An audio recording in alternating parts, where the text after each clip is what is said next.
The West Philippine Sea, often a picture of calm and serenity, stretches out in all directions, its blue expanse reflecting the sky above. For generations, these waters have been a source of life and livelihood for countless Filipino fishermen, a place where families have built their hopes and dreams. But beneath the surface, tensions have simmered for years, as rival claims and competing interests threaten to disrupt the fragile peace. On a seemingly ordinary day, the tranquility was shattered by the sudden arrival of a foreign power's ominous presence. Massive ships, their hulls cutting through the water, appeared on the horizon, disrupting the stillness and sending ripples of unease across the sea. On August 20th, 2025, the BRP Sierra Madre, a symbol of Philippine resolve, long stationed at Ayungin Shoal, found itself encircled by a formidable flotilla. The aging ship, intentionally grounded decades ago to assert the country's claim, now stood as a lonely sentinel, surrounded by a growing armada.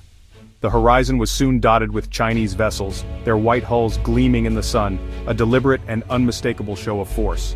The sheer number and coordination of these ships left little doubt about their intentions: to intimidate, to blockade, and to assert control over these contested waters. Filipino soldiers stationed aboard the Sierra Madre watched with steely determination as the swarm gathered around them. Each new ship that appeared was a direct challenge to Philippine sovereignty, a test of resolve, and a reminder of the ever-present threat at their doorstep. This incident marked a significant escalation in China's ongoing campaign to dominate these contested waters. The standoff was not just a local dispute, but a flashpoint in a larger struggle for control and influence in the region, one that drew the attention of the world. The swarm was a clear manifestation of China's so-called gray zone tactics, actions that blur the line between peace and war, using intimidation and ambiguity to achieve strategic goals without open conflict. For the men and women stationed at Ayungin Shoal, and for the nation watching from afar, the message was unmistakable. The struggle for the West Philippine Sea was entering a new and dangerous phase. Ayungin Shoal, also known as Second Thomas Shoal, is a remote and isolated submerged reef located in the heart of the South China Sea. This seemingly unremarkable patch of ocean is in fact a flashpoint in one of the world's most contentious maritime disputes. Surrounded by turquoise waters and coral reefs, Ayungin lies hundreds of kilometers from the Philippine mainland, yet it holds immense strategic and symbolic value for the nation.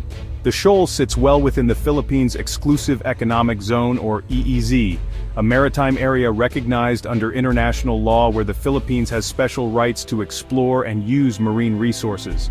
Despite its distance from the main islands, Ayungin is a vital part of the country's maritime territory, and its control is fiercely contested.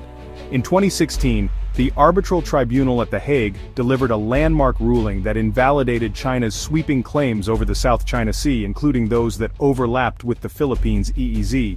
The decision was hailed as a victory for international law and the rights of smaller nations, but tensions in the region have persisted, with rival claimants continuing to assert their presence. In a bold move to assert its claim, the Philippines intentionally grounded the BRP Sierra Madre, a World War II-era naval vessel, on the reef in 1999. The ship, once a proud part of the U.S. Navy, was transformed into a makeshift outpost, its rusted hull, now a stark reminder of the ongoing struggle for sovereignty in these contested waters. The act of grounding the Sierra Madre was more than a tactical maneuver. It was a powerful symbol of Philippine determination. The battered ship, with its tattered flag fluttering in the wind, stands as a testament to the country's resolve to defend its territory, no matter the odds or the conditions faced by those stationed there. For over 2 decades, Philippine Marines have endured harsh conditions aboard the Sierra Madre, maintaining a constant presence on the shoal. Their mission is clear: to prevent occupation by other countries and to uphold the Philippines' claim. Isolated and exposed, these Marines serve on the front line of a geopolitical standoff, their vigilance a daily act of patriotism and sacrifice. The August 20th, 2025, events were a meticulously orchestrated operation. The armed forces of the Philippines reported 24 Chinese vessels swarming Ayungin Shoal. The flotilla included China Coast Guard ships and maritime militia vessels, used to harass other nations' ships. The most alarming were fast boats upgraded with heavy weapons, signaling a militarized posture. These armed boats inside the shoal's lagoon posed a direct threat to Filipino soldiers. At Ayungin Shoal, China's approach is calculated and relentless, relying on a series of intimidation tactics designed to assert dominance without sparking an all-out war. The Chinese Coast Guard and maritime militia have become a constant presence in these contested waters, their ships looming over the horizon as a daily reminder of Beijing's claim. This strategy is not just about physical force, it's about psychological pressure, sending a clear message to anyone who dares challenge their authority. On August 20th, the China Coast Guard escalated their tactics by conducting high-profile drills with water cannons. These were not simple training exercises but a deliberate show of strength. The powerful jets of water, fired from massive ships, are intended to intimidate and deter, making it clear that China is willing to use forceful measures short of actual gunfire. For the Filipino crews and Marines in the area, these water cannon attacks are a form of harassment that tests their resolve and patience. This use of water cannons is a form of psychological warfare, meant to wear down the opposition over time. The constant threat of being blasted by high-pressure water, combined with the overwhelming size and number of Chinese vessels, creates a tense and intimidating environment for anyone operating in these waters. But China's intimidation doesn't stop there. The deployment of heavily armed fast boats marks a more direct and aggressive tactic. These sleek, powerful vessels patrol the area with purpose, executing sharp maneuvers and making their presence impossible to ignore. Their aggressive posturing is a clear signal. China is prepared to escalate if challenged. These fast boats and larger Coast Guard ships often come dangerously close to the BRP Sierra Madre, the rusting Philippine Navy ship that serves as a symbol of Manila's determination to hold its ground.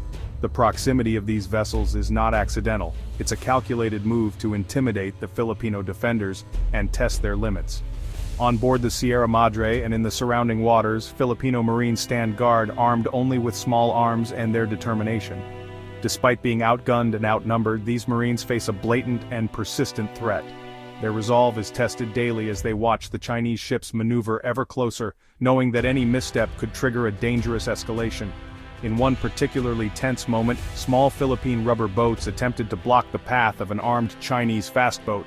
The confrontation was daring and fraught with risk, as the much smaller Filipino vessels stood their ground against a far superior force. These standoffs, played out in the shadow of the Sierra Madre, highlight the courage and determination of the Filipino Marines and the high-stakes nature of the ongoing struggle in the South China Sea. The August 2025 swarm was part of a troubling history of Chinese harassment at Ayungin Shoal. Since mid-2023, incidents have become more frequent and violent. A turning point was June 17, 2024, when Chinese personnel aggressively boarded Philippine boats.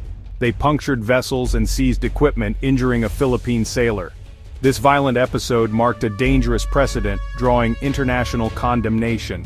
A temporary de-escalation arrangement proved fragile, as China's objective remained unchanged. After the August 20th swarm, diplomatic fallout was swift, with firm statements from both nations. The Philippines condemned the deployment of Chinese vessels as illegal and provocative. Rear Admiral Roy Vincent Trinidad emphasized Filipino soldiers' defiance and mission legitimacy.